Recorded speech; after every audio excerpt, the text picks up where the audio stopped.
So one of the investigations that I recently found out about, and we sponsored it, it was a microbial investigation from our friend Venkat over at JPL, and I believe that he was working alongside some partners over at UC San Diego.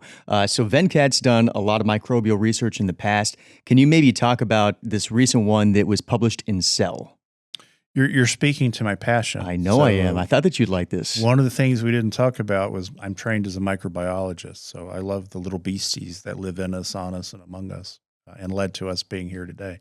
Yeah, the person of which you speak, Kasturi Venkateswaran, is he's recently retired from Jet Propulsion Lab, and he was part of the Planetary Protection Group there. So he's had a long-standing interest in understanding what microbes we take to space with us and how they change over time in living with us in space.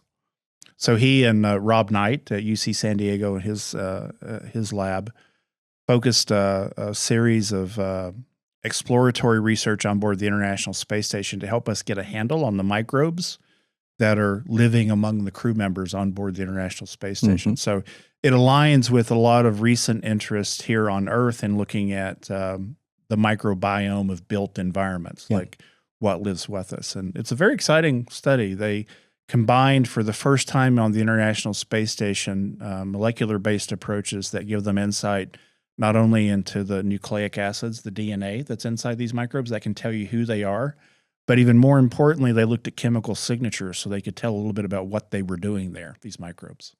And not too surprisingly, the International Space Station has a very human-dominated microbiome. So it's like a really tightly wound up. You got a couple hundred people that have been living and working up there at any given time over the last 25 years. Yeah. And it's not completely isolated from Earth, but it's certainly more isolated than our office is here. So it's over time built up quite a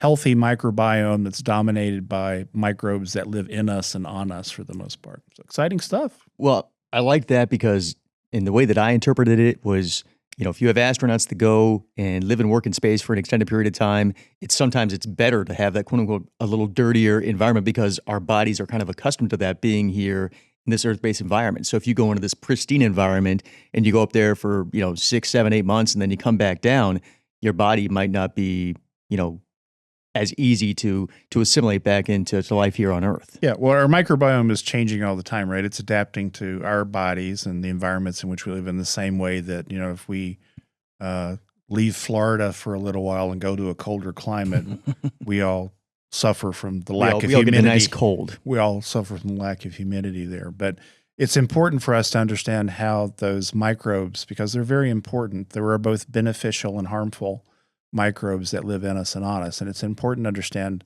how they respond to the changes in our body and space as we move further into it. It's also important, for us as we explore other worlds where life may have never existed, that we continue to protect those places so that if we do discover life there, it's not something we brought with us from a previous voyage. Well, speaking of life in microbes, even though it's not a National Lab-sponsored investigation, I'm kind of excited to see what they're going to find on the outside of the space station when they start swabbing some of that. That'll be interesting to see what we literally what we're living amongst. Yeah, there's been quite a bit of interest utilizing the International Space Station, looking at the limits of exposure, like how can life survive in environments like that, and the experiment you're speaking about is the first attempt to actually look at what's living on the outside of the International Space Station, outside of those exposure facilities. The expectation is there's not going to be much. It's a pretty harsh environment.